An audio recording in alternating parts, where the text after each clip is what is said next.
각기 다른 사연들이 있다고들 하잖아요. 제게도 어디 가서 이야기를 쉽사리 꺼내기 힘든 사연이 하나 있습니다. 제 개인적인 이야기지만 저도 한 번 정도는 터놓고 이야기를 하고 싶어서 이렇게 조심스럽게 제 사연을 써서 보냅니다. 이제는 그 일을 겪고 난 지 시간이 한참이나 많이 흘러서 이렇게 이야기를 할 수 있게 되었지만 그 당시에는 참 많이 힘들었고 울기도 많이 울었습니다. 저는 아직까지도 그때만 생각하면 정말 기가 막히고 황당하고 또 분하기도 하거든요. 저는 이혼을 했어요. 사실 요즘 세상이야 이혼에 대한 시각이 많이 관대해져서 그게 무슨 흠이겠냐 하시겠지만 그 당시는 조금 달랐습니다. 제가 이혼했던 날까지는 지금부터 22년을 거슬러 올라가야 합니다. 저는 당시 어린 나이에 시집을 갔어요. 결혼 생활은 4년을 했고 이혼한 지 22년이 흘렀지만 제 나이가 아직 50이 되지 않았으니 얼마나 어렸는지 짐작이 가시겠죠? 저는 친구들 사이에서 독보적으로 이르게 결혼했어요. 사고를 친 것 아니냐 등등의 질문도 많이 받았지만 정말 사랑해서 한 결혼이었습니다.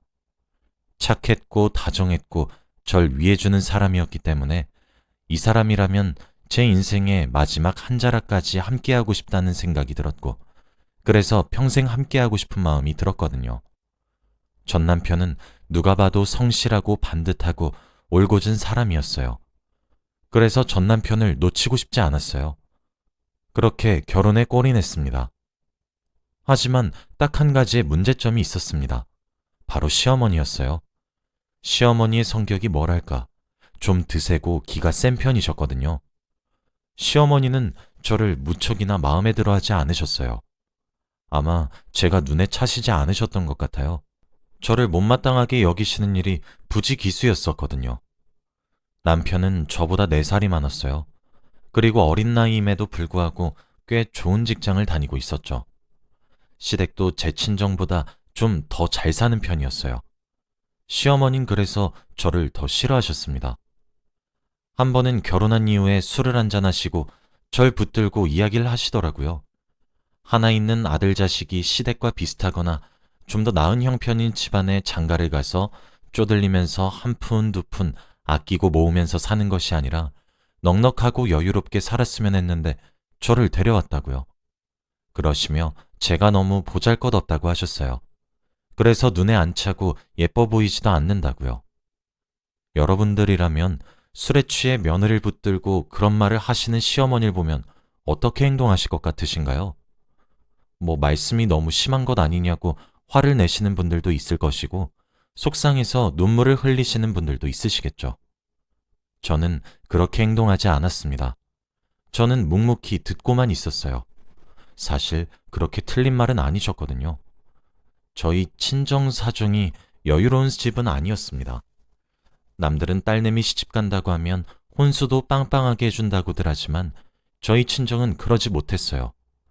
찢어지게 가난해서 남들에게 손을 벌리면서 살아야 하는 정도는 아니었지만 그렇다고 해서 여유롭진 않았고 항상 빠듯한 수준이었습니다. 결혼하면서 남편이 집을 해왔는데 저는 혼수조차 제대로 갖춰가지 못했고 시댁에 예단을 보내지도 못했어요. 지금 세상이야 그런 것들이 허례허식이다 하면서 생략하지만 제가 결혼할 때까지만 해도 은수저 세트, 이불 세트 그런 것들까지 다 챙겨야 했거든요. 시어머니는 그때부터 저와 제 친정을 무시하셨고 싫어하셨습니다. 결혼조차도 남들처럼 못할 정도인 집안에 아들을 주기 싫다고요. 남편이 나서서 시어머니를 밤낮 가리지 않고 설득했고 어렵게 결혼했습니다. 저희 친정에서도 시댁에서 왜 그렇게 저를 반대하는지는 어렴풋이 알고 있었기 때문에 무리해서라도 구색은 맞추시려고 애쓰셨죠. 그렇게 결혼을 했으니 시어머니 눈에 제가 이뻐 보일 리가 없었어요. 저는 빠르게 그 사실을 인정했고 시어머니와 관계를 다시 쌓아가고 싶었습니다. 그래서 저는 남편과 결혼 후 정말 가정에만 정성을 쏟았습니다. 하지만 시어머니는 제게 도통 마음을 열어주진 않으셨어요. 오히려 그런 저를 부담스럽게 여기셨죠. 저는 더 열심히 시어머니를 모셨습니다. 언젠가 제 마음을 알아주시겠지 하면서요. 시어머니는 그렇게 제게 시집살이를 하기 시작하셨습니다. 제가 자청했다고 봐도 될 정도였죠. 시아버지도 제 남편도 그런 시어머니에게 너무 심하다고 이야기를 하시기도 하셨어요. 그러면 시어머니는 제게 더 역정을 내셨죠. 아들로도 모자라 남편까지도 구워 삶았냐고 하시면서요. 저는 아무 말도 하지 않았고 묵묵히 들으며 죄송하다고만 말했어요. 제가 보기에도 제가 너무 못났다는 생각 때문이었던 것 같아요. 시어머니의 시집살이는 날이 가면 갈수록 더욱 혹독해졌습니다.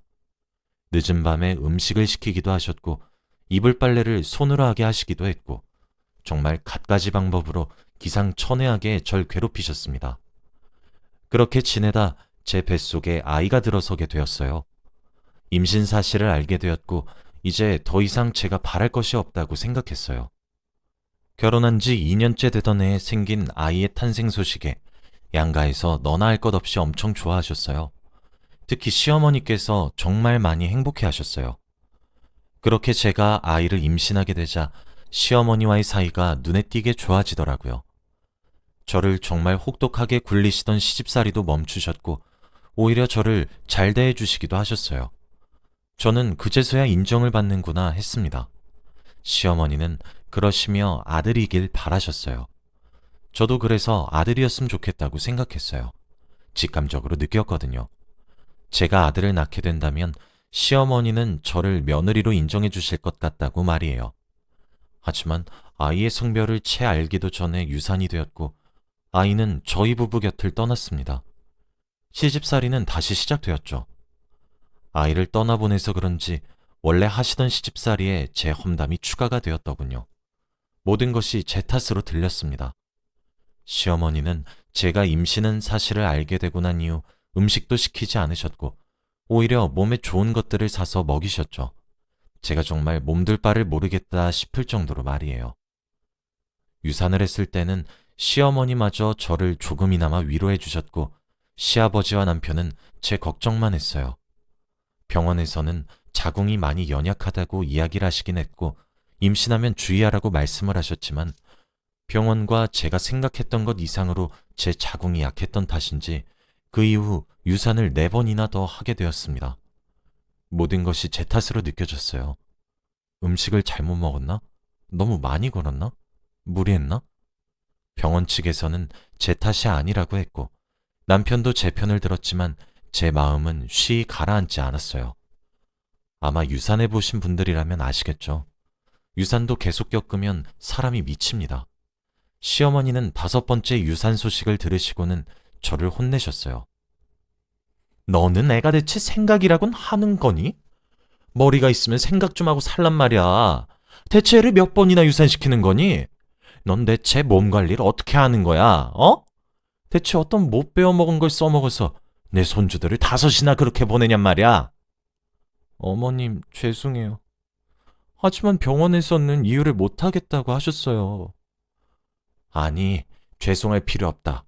꼴도 보기 싫으니 썩 나가렴.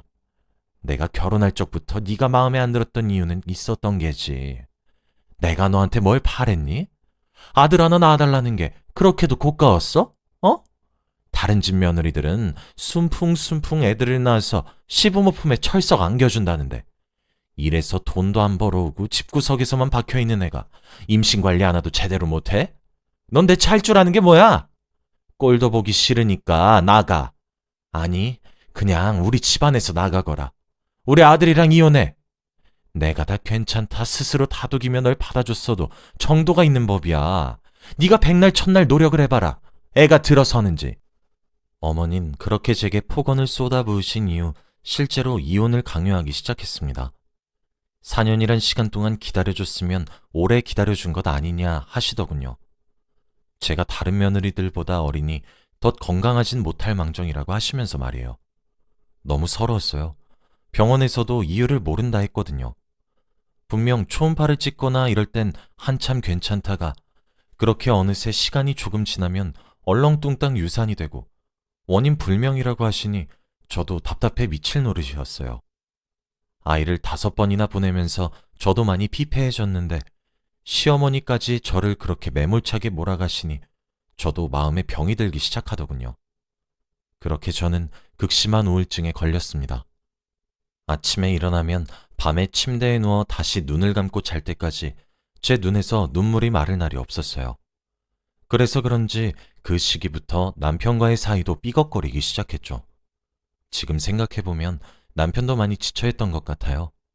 남편도 처음부터 제게 무심했던 건 아니었어요.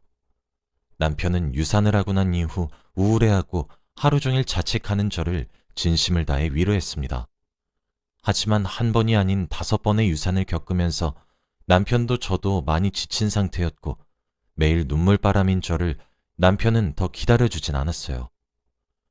그만 좀 울어. 여보, 나 이제 회사에서 퇴근 시간이 기다려지지가 않아. 왠지 알아? 이 집구석에 들어오면 맨날 첫날 당신 훌쩍이는 소리로만 가득 차서 진절머리가 난다고. 당신만 힘들어? 나도 힘들어. 유산도 시집살이도 그게 내 탓이야? 내가 결혼할 때도 그랬잖아. 우리 엄마 드세니까 그냥 피하라고. 내가 막아준다고. 그래도 꾸역꾸역 나가서 듣지 않아도 될 욕 들어 처먹고 하루 종일 일하고 온 사람 붙잡고 하소연하는 것도 너무 지겹고 유산에서 맨날 우는 것도 너무 지겨워. 여보, 나도 사람이야. 나도 지치고 힘들다고. 당신만 힘든 게 아니라고. 왜 당신은 자꾸 미련하게만 살아? 하루 종일 밖에서 개고생하고 집에 들어오면 나도 쉬고 싶고 당신이랑 알콩달콩 지내고 싶어. 왜 맨날 첫날 울어? 진짜 지긋지긋해. 여보, 대체 내가 뭘 어떻게 해줘야 해? 난 사실 아이 없어도 된다고 했잖아. 아이보다 당신이 중요하다고 했고 우리 집에서 그렇게 당신이랑 결혼하는 거 반대했는데도 내가 밀어붙인 이유는 당신 사랑해서였어. 당신이 아이 가지고 싶대서 존중했고 받아들인 거였다고.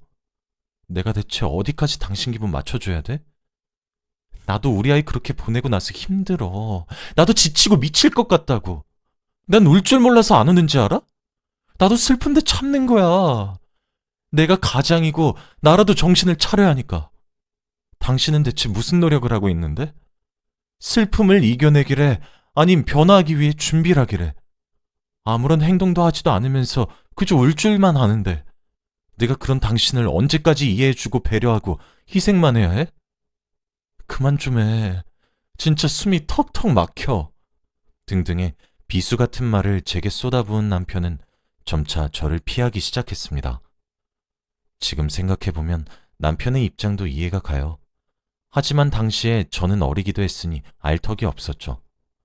그렇게 금슬이 좋았던 저희 부부 사이는 금이 갔고 점점 파국으로 치달았습니다. 그렇게 얼마가 지났을까? 남편의 말을 곱씹어 보는데 저도 제가 정신을 차려야겠다는 생각이 들긴 하더군요. 오랜만에 일어나서 집을 치웠고 냉장고도 정리했습니다. 그때가 마지막으로 유산한 지 딱 2달이 되던 시기였어요. 남편도 오랜만에 제가 맑은 정신을 가지고 몸을 움직이니 미소를 지어주기도 하더군요. 그렇게 냉장고 정리를 시작했는데 냉장칸에 한약이 무더기로 나왔습니다. 생각해보면 제가 임신을 할 때마다 시어머니께서 한약을 지어주셨어요. 임신하고 나면 잘 먹어야 한다고 하시면서 말이에요. 제가 선천적으로 자궁이 약하니까 임신 보조의 역할을 해줄 거라고 정말 용한 한의원에서 비싼 돈 주고 지어온 것이라며 하루에 꼭 2첩씩 먹으라고 신신당부를 하시곤 했어요. 그런데 그날 문득 그 한약을 보고 있으니까 등골이 오싹하면서 소름이 끼치기 시작했어요. 문득 제가 생각해낸 아주 작은 가능성이 생각나더라고요. 시어머니가 지어준 한약이 정말 임신 유지를 위한 약이 맞는 것인가 하는 의심이 말이에요. 그도 그럴 것이 제가 3번째 임신을 했었던 시기에 입덧이 무척이나 심했었어요. 물에서도 비린내 같은 냄새가 느껴져서 물도 제대로 못 마실 정도였으니 말을 다 한 셈이죠.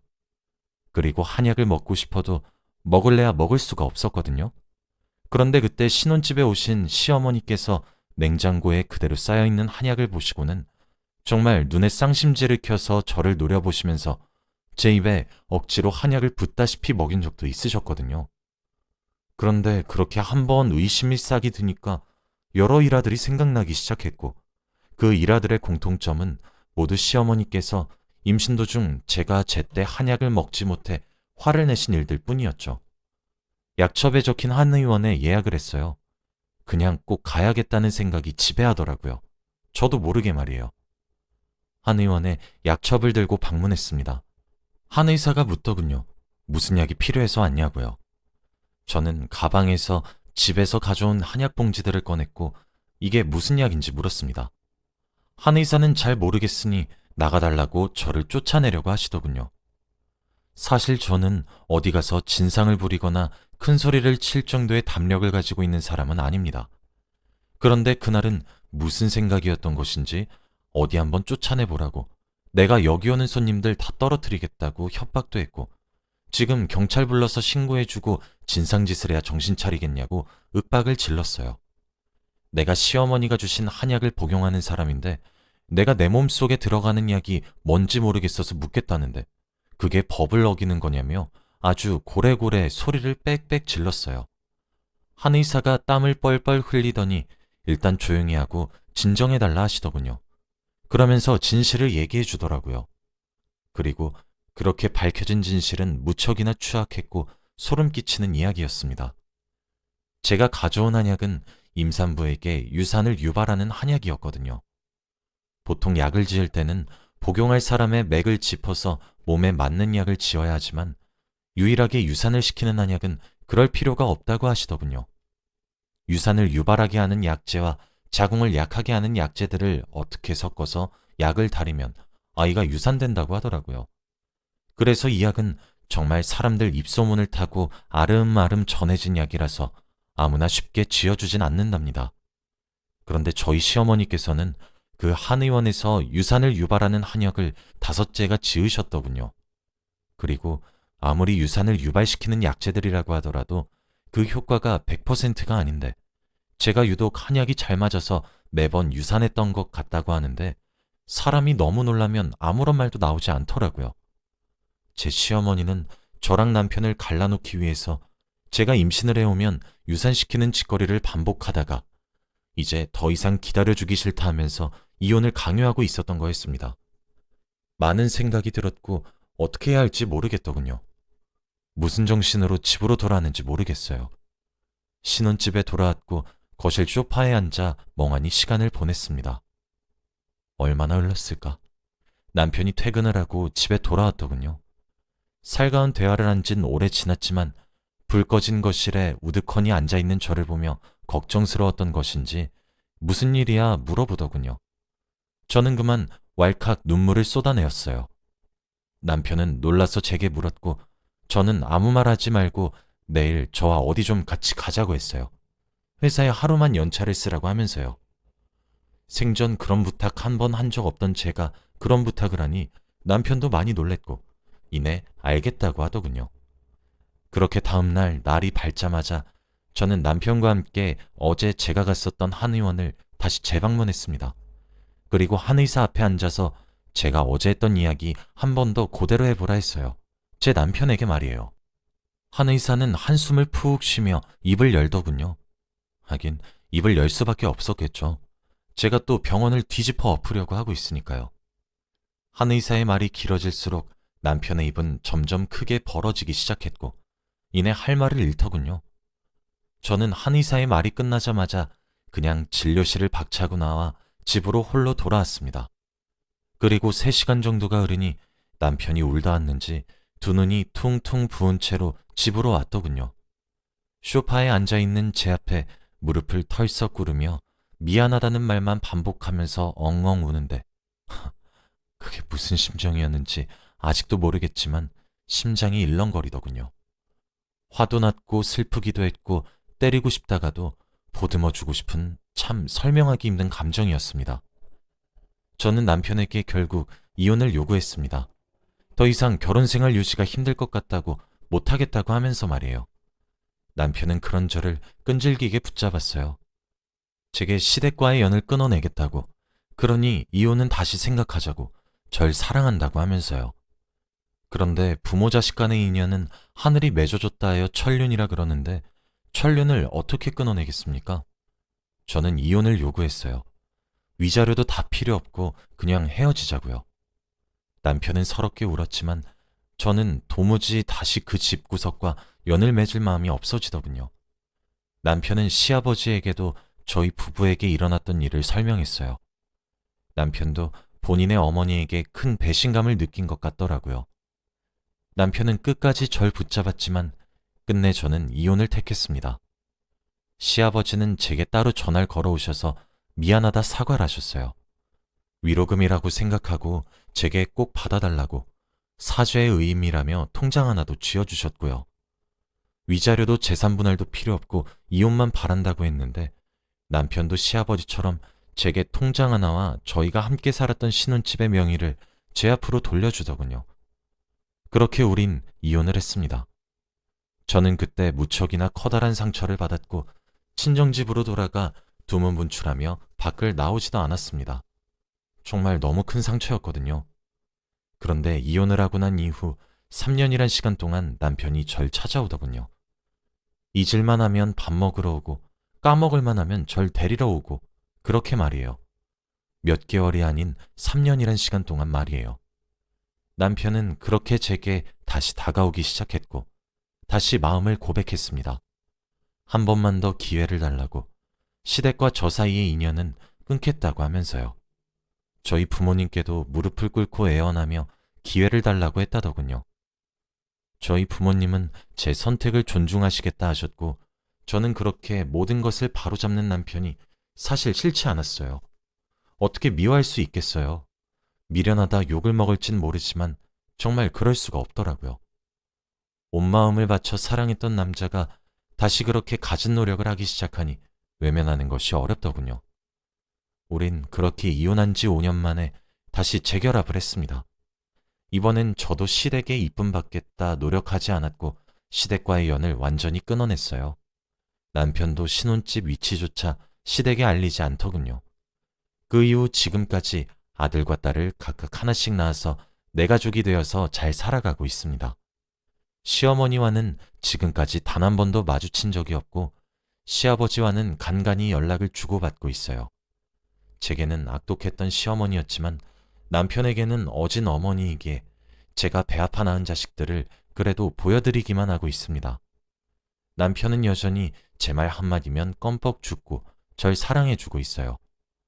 이제 나이를 먹어서 그런지 깨닫게 되는 게 제가 왜 그렇게 아둥바둥 이쁨 받으려고 애썼나 싶기도 합니다. 제 이야기가 누군가의 복수처럼 통쾌한 이야기가 아니라 조금 답답할 수 있는 이야기지만 현재 저는 매우 행복하게 잘 살고 있어요. 그래서 제게는 해피엔딩의 이야기인 것 같습니다. 앞으로도 저희 가족만 생각하며 행복하게 그리고 잘 살아가 보도록 할 거예요. 여기까지가 제 이야기였습니다.